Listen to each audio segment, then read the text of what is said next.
In today's session we will learn about what is around us, यानी हमारे आसपास क्या है।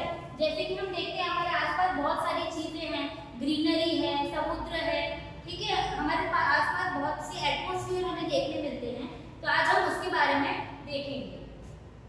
Darwin was roaming in the garden with his mother while walking. A question arose in mind. Darwin जो है वो अपनी mummy के साथ गार्डन में घूम रहा था, तभी उसके दिमाग में एक क्वेश्चन आया। Darwin asked his mother, "What is land made up of?" कि जो हमारी जमीन है, लैंड, वो किनसे बनी हुई है? वो पूछता है अपनी मम्मी को।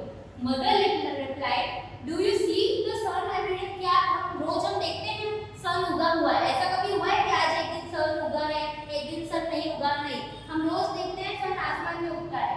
The sun too has a family which is known as the solar system. सन की भी एक फैमिली होती है जिसका नाम है सोलर सिस्टम, और उस फैमिली में भी हमारा अर्थ आता है जिसके ऊपर हम लोग रहते हैं। Our earth is one of the members of the solar family. The most important point is that only the earth among all the members of the solar family has got the suitable temperature, water and air to sustain living it. लेकिन एक चमत्कार ऐसा है कि उस सारी family में से एक अर्थ ही ऐसा प्लैनेट है जिसमें ह्यूमन बीइंग्स रह सकते हैं, वहाँ पे टेम्परेचर है, एक सस्टेनेबल एनवायरनमेंट है जहाँ पे कोई भी जीव जिंदा रह सकता है। इसके अलावा जो भी प्लैनेट्स हैं हम जानते हैं, मार्स, वीनस, नेपच्यून, प्लूटो, जो भी है वहाँ पे कोई भी एग्जिस्टेंस है नहीं। Generally it is believed that part of sun which has been detached from the sun after the collision is earth. ऐसा माना जाता है कुछ साइंटिस्ट के हिसाब से, जब मिलियन ऑफ इयर्स पहले जब सन में से एक टुकड़ा अलग हुआ था, वो था हमारा अर्थ। लेकिन उसके बाद at the time of its origin it was in the form of fire. लेकिन जब वो अलग हुआ, हमारा पृथ्वी एक आग का गोला था, एकदम गर्म, क्योंकि वो किसका पार्ट था? सन का पार्ट था।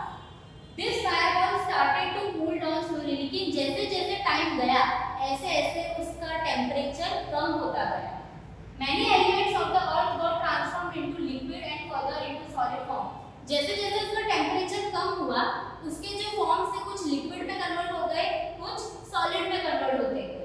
During this process, the elements which got transformed into solid are known as the lithosphere. इस प्रोसेस के दौरान जो भी एलिमेंट्स हमारे सॉलिड में कन्वर्ट हो गए, उसे हम बोलते हैं lithosphere. The elements which got transformed into liquid are known as hydrosphere. ऐसे एलिमेंट्स जो लिक्विड स्टेट, यानी जैसा हमारा पानी लिक्विड है, उसमें कन्वर्ट हो गए, उसे हम बोलेंगे hydrosphere. The elements which are transformed into gases. अब ऐसे भी कुछ एलिमेंट्स हैं जो गैसेस में ट्रांसफर, जैसे ऑक्सीजन है, कार्बन डाइऑक्साइड है, हीलियम गैस है, आर्गन, जितनी भी गैसेस हैं उसे हम बोलेंगे एटमॉस्फेयर, जिसमें हम लोग रहते हैं। हम लोग एटमॉस्फेयर में रहते हैं। Above all the living body which developed into land, water and air came to be known as the biosphere. और इन सब का अगर मिक्सचर देखें, लिथोस्फीयर, हाइड्रोस्फीयर, इन सब को हम मिक्सचर करेंगे तो वो एक बन जाएगा बायोस्फीयर। ये इस तरीके से हमारे 4 स्फीयर्स हैं और इसी तरह से हमारा अर्थ का निर्माण हुआ। नेक्स्ट यहाँ पे आपको एक पिक्चर दिया गया है, आप देख सकते हैं। ये लैंड का जो पार्ट है, इधर देखिए यहाँ पे घर बने हुए हैं, ठीक है, लोग काम पे जा रहे हैं, ये लैंड है, तो इसे हम यहाँ पे बोलेंगे लिथोस्फीयर, ठीक है। फिर आप ये देखिए यहाँ पे नदी बह रही है, रिवर है, इतने पार्ट को हम बोलेंगे हाइड्रोस्फीयर। फिर आप ये देखिए एटमॉस्फेयर, जहाँ पे ये गैसेस हैं, क्योंकि गैसेस ज्यादा, उनकी कोई स्पेशल जगह नहीं है, जैसे इसकी स्पेशल जगह लैंड है, इसकी हाइड्रोस्फीयर की पानी है, लेकिन गैस तो कहीं पे भी एग्जिस्ट हो सकती है, और इन सबके मिक्सचर को हम लोग बोलते हैं बायोस्फीयर। नेक्स्ट अब हम हर एक स्फीयर के बारे में डिटेल में देखेंगे। तो फर्स्ट हमारा है lithosphere. The sphere on which we live is known as the lithosphere. जिस पे हम लोग रहते हैं उसे बोलेंगे लिथोस्फीयर। Litho means rock. अब लिथो का मीनिंग क्या होता है? रॉक यानी पत्थर, जमीन। एंड स्फीयर मींस लेयर, एक लेयर, जैसे आपको इतना लैंड है, उसके ऊपर हाइड्रोस्फीयर आया, उसके ऊपर एटमॉस्फेयर आएगा, ऐसे हमारे लेयर्स डिवाइडेड हैं। The upper layer of the earth is made up of soil and solid materials like rock. हमारी जो अपर लेयर है अर्थ की, वो सॉलिड मटेरियल से बनी हुई है, जिसमें मिट्टी आ जाती है, रॉक्स आ जाते हैं, पत्थर आ जाते हैं, उन सब से बना हुआ है हमारा lithosphere. Approximately 29% of the surface of the earth is covered with lithosphere. Earth का 29% जो लिथोस्फीयर के अंडर आता है। This layer is almost 64 kilometre to 100 kilometre thick. इसकी जो थिकनेस है 64 किलोमीटर टू 100 किलोमीटर जितनी वो थिक है।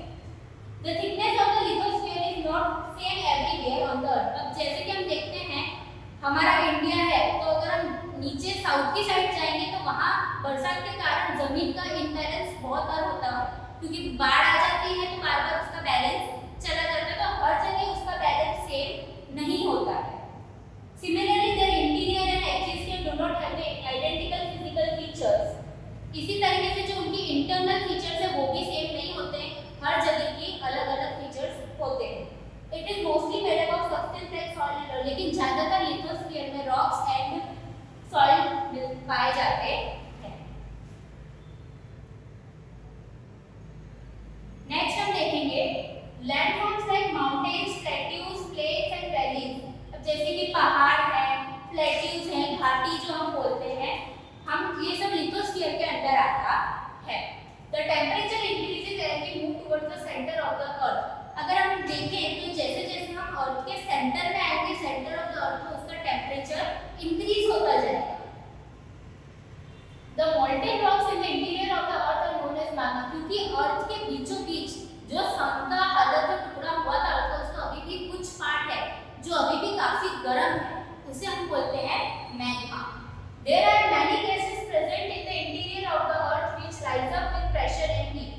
अर्थ के अंदर भी इनसाइड द अर्थ ऐसी बहुत सारी गैसेस हैं जो टेम्परेचर की वजह से ऊपर अराइज होती हैं। But the pressure of the rocks of the surface of the earth is equally strong. लेकिन साथ ही में उसका प्रेशर जो है वो भी उतना ही स्ट्रांग है। अर्थ इज दस balance between the two is maintain. इसी वजह से गैसेस और लैंडफॉर्म्स का हमें बैलेंस करना जरूरी होता है। When the balance between the two is not maintained, the crust break and volcano erupts। हम देखते हैं कि कभी भूकंप आ गया, कभी वॉल्केनो फट रहा है, तो ये क्यों होता है? जब इन दोनों चीज में अगर बैलेंस नहीं हो पाता है कभी भी, तो हमें अर्थक्वेक जैसी या लैंडस्लाइड हो सकता है, कुछ भी ऐसी नेचुरल घटना घट सकती है। सो वापस हम वो जो बच्चे ने क्वेश्चन पूछा था, mummy how is the lithosphere useful to us? कि लिथोस्फीयर हमारे लिए कैसे यूजफुल है? Where we can construct our home if the lithosphere is not। उसकी मम्मी ने क्या रिप्लाई किया, अगर लिथोस्फीयर नहीं होता तो हम अपने घर कहाँ खड़े करते? क्योंकि जहाँ हमारा घर है, जहाँ हम रह रहे हैं, वो क्या है? जमीन है। जमीन यानी लिथोस्फीयर में नहीं आ गया। Without lithosphere how can we get water to drink? अगर लिथोस्फीयर ही नहीं होगा तो हमें क्या पानी मिलेगा? क्योंकि पानी कहाँ से? लिथोस्फीयर भी हमारे घर तक पहुँचता है। और पानी के लिए हमें सिर्फ पीने के लिए पानी चाहिए नहीं, एग्रीकल्चर के लिए चाहिए, खाना बनाने के लिए चाहिए। हमारे पास बहुत सारे पानी के यूजेस होते हैं, इंडस्ट्रीज में चाहिए होता है पानी।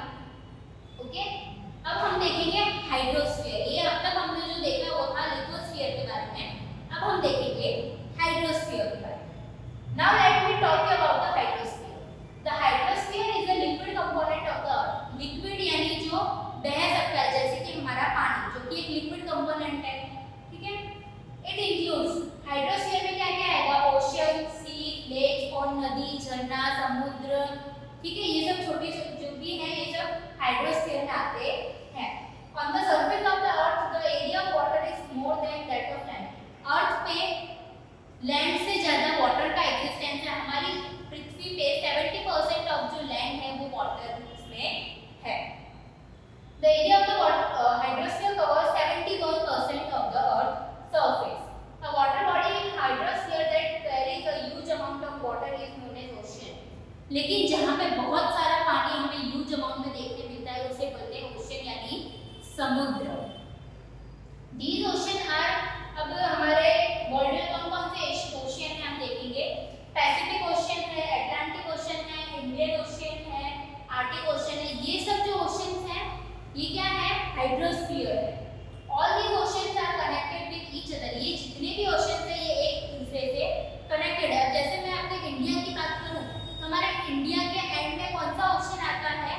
इंडियन ओशियन आता है। ऐसे हर कंट्रीज के हिसाब से अलग अलग ओशियंस होते हैं। The ocean on the earth are huge and वो बहुत ही बड़े होते हैं और काफी डीप, बहुत गहराई तक होते हैं। वैलीज में डीप ऑफ 10 to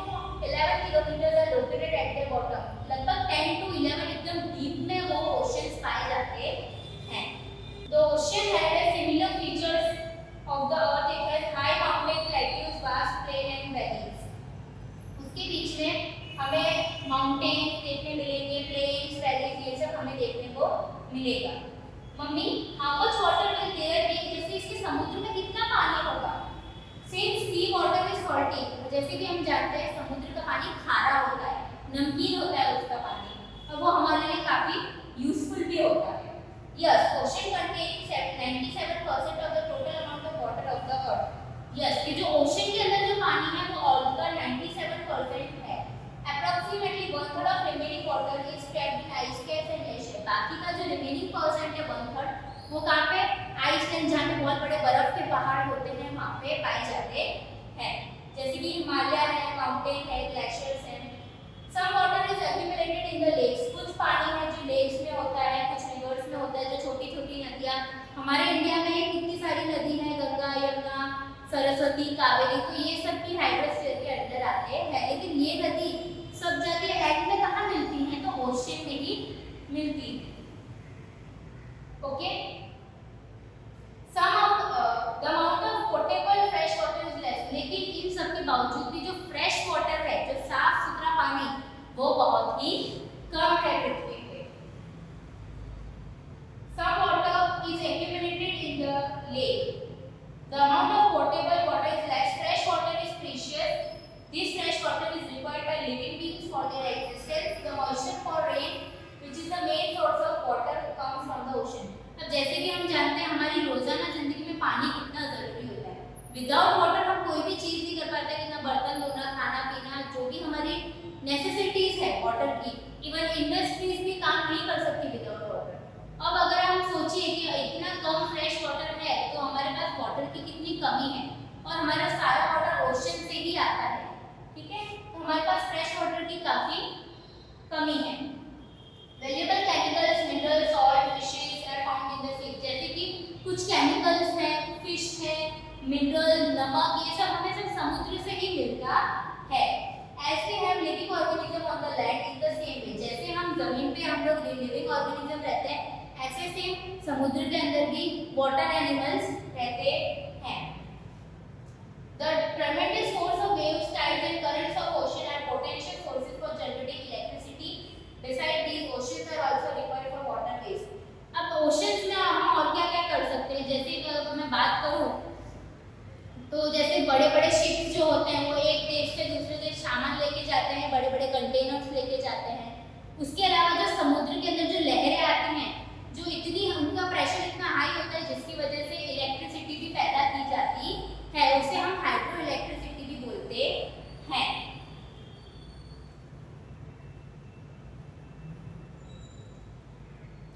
नेक्स्ट अब हम देखेंगे,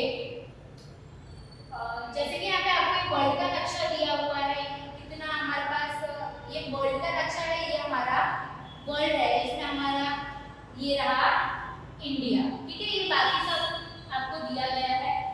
लेट्स अंडरस्टैंड द थर्ड। अब हम थर्ड स्फीयर के बारे में जानेंगे, जैसे जो है एटमॉस्फेयर।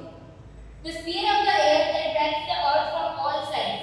एटमॉस्फेयर यानी एक बोलो नॉर्मल हिंदी में हवा की चादर, जो हवा हम लेते हैं, जो सांस हम लेते हैं, उसी को हम एटमॉस्फेयर बोलते हैं। It extend approximately up to 1600 kilometre from the surface of the earth. पृथ्वी से लगभग 1600 किलोमीटर अब तक ये एटमॉस्फेयर का लेयर रहता है। It cannot be clearly seen with necked आई। जैसे कि हम इस एटमॉस्फेयर को हम अपनी आंखों से नहीं देख सकते, हम हवा को देख पाए आप तक कभी नहीं, लेकिन हम लिथोस्फीयर और हाइड्रोस्फीयर को देख सकते हैं, लेकिन हवा को हम नहीं देख सकते।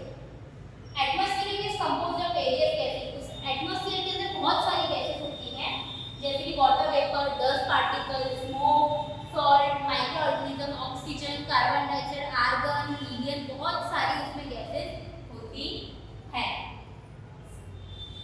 Atmosphere is colourless, odourless and transparent. Atmosphere colourless, उसका कोई कलर नहीं है, ऑर्डरलेस, उसकी कोई स्मेल भी नहीं है, एंड ट्रांसपेरेंट, हम उसे देख पाते नहीं हैं। ऐसे देख रहे हैं हम रह रहे हैं, लेकिन उसका हम कोई वेरिफिकेशन नहीं है कि भाई हवा बह रही है तो हम हवा को देख सकते नहीं हैं।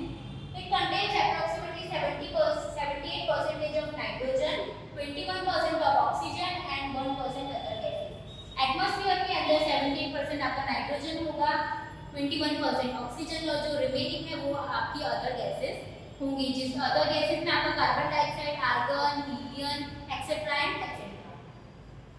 When we go higher from the surface of the earth, the amount of most of the gases in the atmosphere decreases.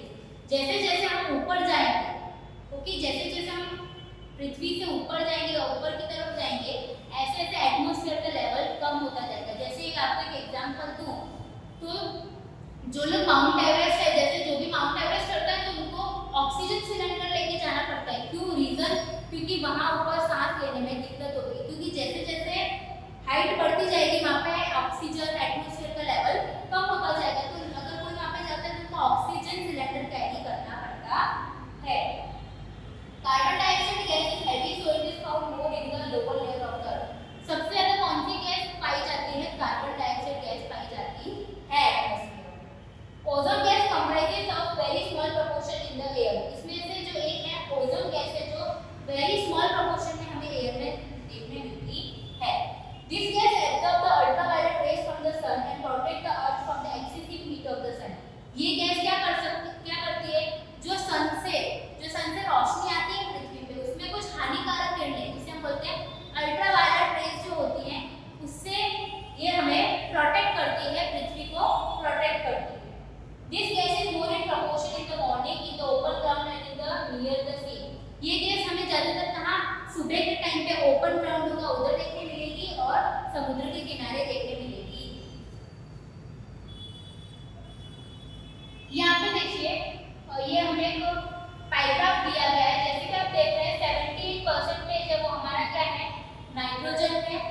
फिर अब यहाँ देखिए कितना 20.99% समथिंग हमारा ऑक्सीजन गैस है। तो जो ये रिमेनिंग है वो अदर गैसेस हैं। Gases like oxygen, nitrogen keep the living creature on the earth alive. अब आपको पता है हम जिंदा कैसे रह रहे हैं? तो ऑक्सीजन की वजह से, क्योंकि हम एज ए ह्यूमन बीइंग हमें ऑक्सीजन चाहिए जिंदा रहने के लिए। और अगर हम प्लांट्स की बात करें तो उनको कार्बन डाइऑक्साइड चाहिए जिंदा रहने के लिए। तो हम इनके बैलेंस की वजह से हम लोग यहाँ पे एग्जिस्ट कर पा रहे हैं। Nitrogen reduce the intensity of oxygen, लेकिन जो नाइट्रोजन होता है, जब नाइट्रोजन का प्रेशर बढ़ता है तो उसकी वजह से ऑक्सीजन की इंटेंसिटी काफी डिक्रीज हो जाती है। Water is the most important component in the atmosphere. Atmosphere तभी एग्जिस्ट कर पाएगा जब वाटर होगा, क्योंकि अगर वाटर नहीं होगा तो एटमॉस्फेयर एग्जिस्ट नहीं कर पाएगा कभी। Due to heat the water in the form of vapour evaporates and mixes with the air which is known as moisture. क्योंकि जब भी गर्मी पड़ती है तो गर्मी के कारण जो भी पानी होता है समुद्र में से वो किसमें कन्वर्ट हो जाता है? वेपर में, यानी भाप में कन्वर्ट हो जाता है और फिर उसमें कन्वर्ट होने के बाद वो एयर में कन्वर्ट हो जाता है, जिसे हम मॉइस्चर यानी नमी, जैसे नमी जो होती है, जैसे आज गर्मी है, आज मॉइस्चर ज्यादा लग रहा है, उसमें वो कन्वर्ट हो जाता है। The process of cooling vapour is called condensation. इस प्रोसेस को हम बोलते हैं कंडेंसेशन। जब भी हीट की वजह से वेपर जब ठंडी हो जाती है उस प्रोसेस को हम बोलेंगे condensation. Various forms of moisture like dew, fog, clouds and precipitation are due to condensation। हम कभी-कभी हम देखेंगे कि पत्तों पे छोटी-छोटी बूंदें देखने मिलती है, उसे ड्यू बोलेंगे। कभी-कभी हमें एटमॉस्फेयर पे धुआं देखने मिलता है तो उसको हम फॉग बोलेंगे। ठीक है, तो ये सब किसके पार्ट्स हैं? कंडेंसेशन के पार्ट्स हैं। The effect of atmosphere is seen on human being in every aspect like such as their food habits। अभी एटमॉस्फेयर का असर हमें ह्यूमन बीइंग्स पे भी देखने मिलता है। कैसे? तो उनकी फूड हैबिट से, क्लोथिंग से, हैबिटेट, कलर, इकोनॉमिक एक्टिविटीज। कैसे? जैसे मैं आपको एग्जांपल दूं, विंटर सीजन आने के बावजूद जब आता है तो हम लोग कैसे कपड़े पहनते हैं? ऊन के कपड़े पहनते हैं, वुलन क्लोथ्स पहनते हैं, क्योंकि एटमॉस्फेयर क्या हो गया? चेंज हो गया, उसका टेम्परेचर बढ़ गया है, कम हो रहा है। उस हिसाब से हम लोग अपने क्लोथ्स चेंज करते हैं। खाने पीने में भी हमारा बदलाव आ जाता है। ठीक है, अगर गर्मी होगी तो हम कैसे कपड़े पहनते हैं? कॉटन के कपड़े पहनेंगे। ठीक है, Many dust particles are seen in the atmosphere। बहुत सारे डस्ट पार्टिकल्स भी देखे जाते हैं एटमॉस्फेयर में। Spreading of surface are visible due to clearing these particles। अगर आपको इन डस्ट पार्टिकल्स को देखना हो तो आप क्या कर सकते हैं? कोई भी बंद रूम है, अगर आप उसकी बारी थोड़ी सी खोलेंगे तो आपको एकदम स्मॉल पार्टिकल्स आपको एटमॉस्फेयर में उड़ते दिख सकते हैं। It is due to dust particles that it does not suddenly turn dark after the sunset। It does not suddenly turn bright after the sunset। वो ऐसा नहीं कि कभी एकदम गायब हो जाएंगे, वो ऑलवेज हमारे आसपास भी रहते हैं, लेकिन हम उसको देख सकते नहीं हैं। The sun rays are reflected back with the help of these dust particles on the surface of the earth and they are received the light of the sun। जब ये लाइट आती है तो इन डस्ट पार्टिकल से टकराकर वापस हमें मिलती है, इसी वजह से हमें लाइट मिल पाती है। क्योंकि सुन रहे हैं, जैसे रेडियो टेलीविजन, हम एक दूसरे की आवाज भी हम सुन पा रहे हैं, किसकी वजह से है? एटमॉस्फेयर की वजह से है। अब इसी की जैसे हम रेडियो, दूरदर्शन, जितनी भी हमारी सैटेलाइट्स हैं वो किसकी वजह से एग्जिस्ट हो पा रही है? इस एटमॉस्फेयर की वजह से हो पा रही है, क्योंकि अगर एटमॉस्फेयर नहीं होता तो साउंड हमें सुनाई देगा नहीं। यहाँ पे डायग्राम दिया गया है ह्यूमन लाइफ एंड स्फीयर्स, जैसे कि ये एक नॉर्मल ह्यूमन बीइंग है, उसकी डेली टू डेली यहाँ पे लाइफ है। ये हाइड्रोस्फीयर है, ये लिथोस्फीयर में आ रहा है। जैसे ये वाटर है तो उसको लिथोस्फीयर और हाइड्रोस्फीयर दोनों की जरूरत पड़ेगी। तो इन शॉर्ट क्या है, without any sphere we cannot live. कोई भी अगर इन सब में से हाइड्रोस्फीयर, लिथोस्फीयर, एटमॉस्फेयर कोई भी ना हो तो हम लोग एग्जिस्ट कर पाएंगे नहीं। अब लास्ट है biosphere, the part of lithosphere, hydrosphere and atmosphere. यानी हमने जो पीछे 3 लिथोस्फीयर पढ़े, लिथोस्फीयर पढ़ा, बायोस्फीयर पढ़ा, एटमॉस्फेयर, अगर मैं इन तीनों का कॉम्बिनेशन कर दूं तो इसे हम क्या बोलेंगे? Biosphere. Okay, biosphere is one of the important sphere of the earth. Earth is only planet in the solar system having biosphere. पूरे सोलर सिस्टम में एक अर्थ ही ऐसा प्लैनेट है जहां पे बायोस्फीयर एग्जिस्ट करता है। Biosphere includes vegetation, animals, insects, human. Biosphere के अंदर सब कुछ आ गया, insect, human beings and animals, सब कुछ, वेजिटेशन, सब कुछ इसमें इंक्लूडेड है। We obtain food and many other necessity things from biosphere. हमें जो भी खाने पीने की चीजें मिल रही है, पहनने के भी जो कपड़े हैं, इवन ये सब किसकी वजह से पॉसिबल है? बायोस्फीयर की वजह से। We cannot live without vegetation and animals. हम विदाउट वेजिटेशन, खेती बाड़ी और एनिमल्स की बगैर रह सकते हैं, क्योंकि हमारा जो भी हम खाना खाते हैं वो ज्यादातर कहाँ से आता है? फार्मिंग से आता है। ठीक है, एनिमल्स के थ्रू भी हमारे पास कितनी सारी चीजें पहुंचती हैं। It is divided into 2 parts. Biosphere 2 parts में डिवाइडेड है। हम देखते हैं, फर्स्ट है non living thing and second है living thing. Lithosphere, hydrosphere and atmosphere form the non-living part, while plants, animals and microorganisms are included in the living world. अगर मैं बात करूँ लिथोस्फीयर, हाइड्रोस्फीयर और एटमॉस्फेयर की, तो ये नॉन लिविंग वाले पार्ट में आएंगे, और जो बाकी है लिविंग यानी प्लांट्स, एनिमल्स, माइक्रोऑर्गेनिज्म, ये सब लिविंग वर्ल्ड में इंक्लूडेड हैं।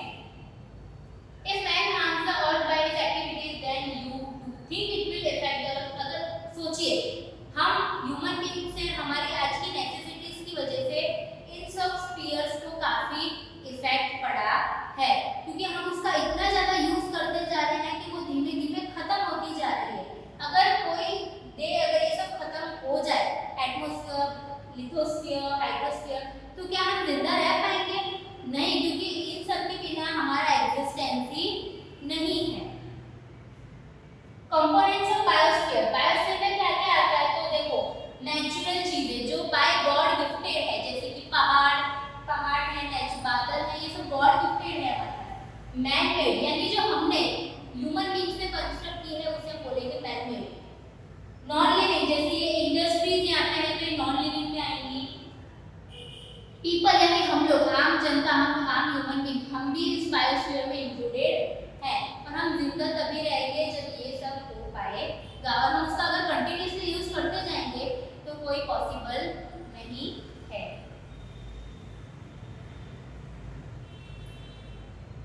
Now effect of human activity, तो अब इसका असर क्या हुआ है स्फीयर्स पे हमारी वजह से, ह्यूमन की वजह से, हम देखेंगे। Human beings knowingly and unknowingly undertake many activities for their development. अब जैसे जैसे टाइम पास हुआ वैसे वैसे डेवलपमेंट होता गया, हर देश ने अपना कुछ डेवलप किया, बहुत सारी, आज हम कितना आगे बढ़ चुके हैं डेवलपमेंट की रेस में, लेकिन उस डेवलपमेंट की रेस में हम कहीं ना कहीं ये भूल गए हैं कि इन सबको हम डिस्ट्रॉय कर रहे हैं। Human action causes imbalance in the different sphere, क्योंकि मैं जैसे कि हमने बोला था, अगर इन सब स्फीयर में बैलेंस होगा तो ही हमारा एग्जिस्टेंस है, लेकिन हम ह्यूमन बीइंग की एक्टिविटीज ने इन सब स्फीयर्स का इम्बैलेंस कर दिया। जैसे लैंड की अगर मैं बात करूं तो ह्यूमन बीइंग ने लैंड को इतना इस्तेमाल कर दिया कि कहीं पे भी पेड़ उगाने की जगह ही नहीं बची। जहां हम देखते हैं कई इंडस्ट्रीज है, कोई सोसाइटी बनी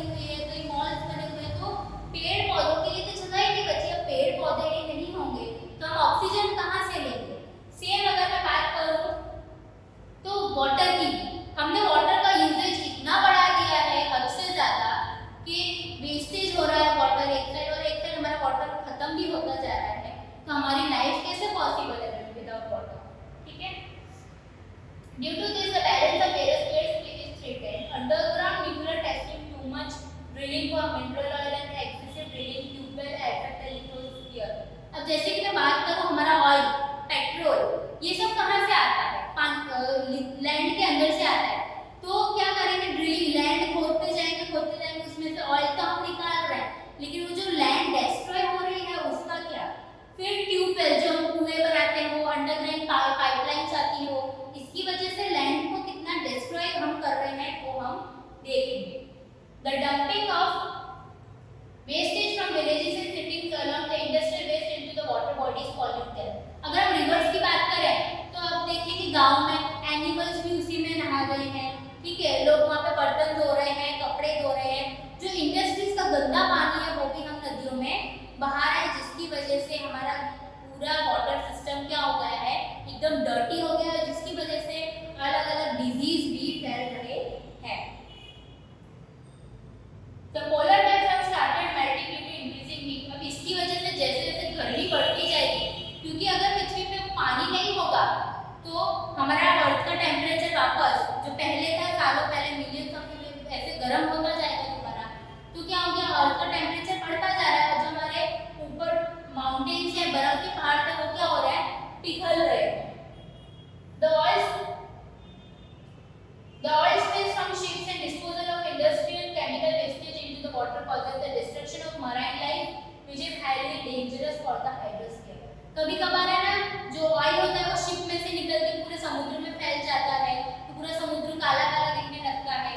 फिर इंडस्ट्रियल वेस्टेज की वजह से, इनकी वजह से पूरा मैरिनियर जो एनिमल्स हैं अंदर, जो शार्क, मछलियां, जितनी भी पानी के जो जीव जंतु हैं सब मर रहे हैं, और इसकी वजह से हमारा पूरा हाइड्रोस्फीयर का इम्बैलेंस क्रिएट हो रहा है। The harmful gases emitted by industries, workshops, power station and vehicles polluted air। अब हम एटमॉस्फेयर की बात करें, हम जो गाड़ी यूज कर रहे हैं, ऑटो रिक्शा, वैन, बस, जो भी एक्सेट्रा इंडस्ट्रीज जो चल रही है, उसमें से जो धुआं निकल रहा है, हमारी व्हीकल्स में से जो धुआं निकलता है, उसकी वजह से पूरा एटमॉस्फेयर पॉल्यूशन हो जाता है। जैसे कि अगर मैं पॉल्यूशन में बात करूं तो पूरे इंडिया में सबसे ज्यादा पॉल्यूशन हमें दिल्ली में देखने मिलता है। अगर आप देखें कि दिल्ली में जाके हमें इवन सांस लेने में भी वहाँ प्रॉब्लम फेस करना पड़ेगा, इतना लेवल आ गया है वहाँ पे पॉल्यूशन का। तो एज ए ह्यूमन एक्टिविटीज हमारी इतनी बढ़ गई है कि हमने जितने भी नेचुरल रिसोर्सेज हैं उसकी परवाह किए बगैर हमने उसका यूजेज किया है। The areas which the higher frequency of the vehicles show increased rate of carbon dioxide। अब जैसे जैसे गैसेस बढ़ती जाएंगी ऐसे ऐसे एटमॉस्फेयर में कार्बन डाइऑक्साइड भी बढ़ता जाएगा, और कार्बन डाइऑक्साइड लिविंग ऑर्गेनिजम्स के लिए कितना खतरनाक है।